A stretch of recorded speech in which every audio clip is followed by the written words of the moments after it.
Patibong ni Duterte ang kanyang pagsama sa Netherlands at nahulog ang PNP at Marcos administrasyon, hindi lingid sa kaalaman ng marami na matagal nang matalas ang pananaw ni dating Pangulong Rodrigo Rody Duterte pagdating sa larangan ng politika at estratehiya.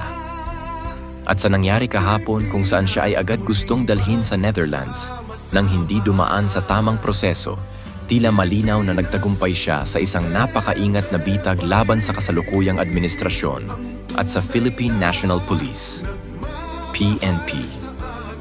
Ang paglabag sa Rome Statute at ang Poisonous Tree, isa sa pinakamahalagang aspeto ng batas sa International Criminal Court, ICC, ay ang pagsunod sa Article 59(3) ng Rome Statute na nagsasaad na ang sinumang inaresto ay may karapatan munang dumaan sa korte ng kanilang sariling bansa para sa interim release o pansamantalang paglaya habang inaayos ang proseso ng pagsuko.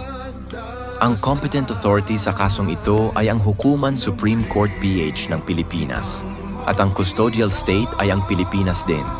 Ngunit ano ang nangyari? Isinakay sa eroplano si Duterte papunta sa Netherlands nang hindi man lang dumaan sa tamang proseso. Ito ay isang malinaw na paglabag sa batas ng ICC mismo.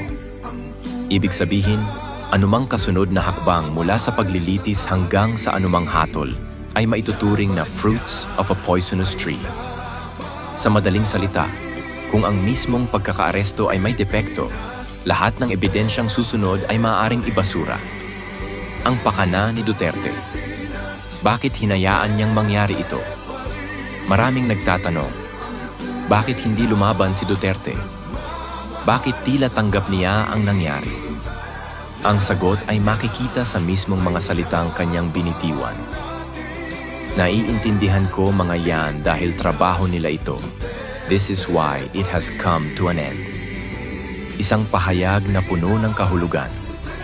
Ipinapakita nito na alam niyang darating ito at hinayaan niya ito mangyari hindi dahil wala siyang magawa, kundi dahil gusto niyang ilagay sa alanganin ang PNP, ang ICC at ang Administrasyong Marcos. Ang mensahe ay malinaw. Ang PNP at ang gobyerno mismo ang lumabag sa due process, hindi siya. Sa ganitong paraan, hindi lang niya napakita ang kahinaan ng kasalukuyang administrasyon, kundi inilagay rin niya sa peligro ang mismong kaso laban sa kanya. Paano nahulog ang Marcos admin at PNP sa bitag? Una, pagsunod ng PNP ng walang due process. Sa halip na siguruhing dumaan sa Korte ng Pilipinas, agad nilang isinuko si Duterte sa ICC, isang hakbang na labag sa batas na kanilang sinusunod. Pangalawa, pagkawalang kibo ng administrasyon.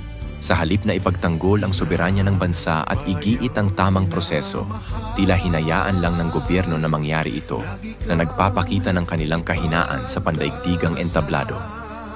Pangatlo, pagtibay ng argumento na may bias ang ICC. Dahil sa hayagang paglabag sa Article 59(3), lumakas ang argumento na ang ICC ay hindi patas at ginagamit lamang laban sa mga pinunong hindi kaalyado ng kanluran.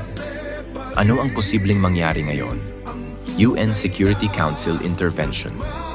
Ang mga bansang tulad ng Russia at China ay maaaring kumilos upang suspindihin ang ICC proceedings laban kay Duterte gamit ang paglabag sa Article 59(3) bilang matibay na batayan. Pagkawasak ng kredibilidad ng ICC.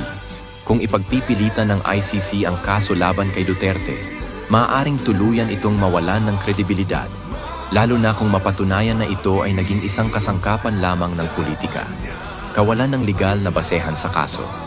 Dahil sa fruits of a poisonous tree doctrine, posibleng maibasura ang kaso laban kay Duterte na magbibigay sa kanya ng isang makasaysayang panalo kahit pa nasa Netherlands na siya. Isang matagumpay na estratehiya. Sa unang tingin, maaaring isipin ng iba na si Duterte ay talunan sa sitwasyong ito. Pero sa mas malalim na pagsusuri, lumalabas na siya ang tunay na nagwagi. Hinayaan niyang mahulog ang PNP at ang Marcos administration sa isang bitag na sila mismo ang lumapastangan sa batas, isang hakbang na maaaring magresulta sa pagbagsak ng mismong kaso laban sa kanya. Kung sakaling ito ang maging dahilan ng pagbagsak ng kredibilidad ng ICC, Masasabi nating nagtagumpay si Duterte sa pinakamalaking laban ng kanyang buhay, hindi sa pamamagitan ng dahas, kundi sa pamamagitan ng isang maingat at matalinong estratehiya. Good luck, Mr. President Bongbong Marcos and PNP Torre.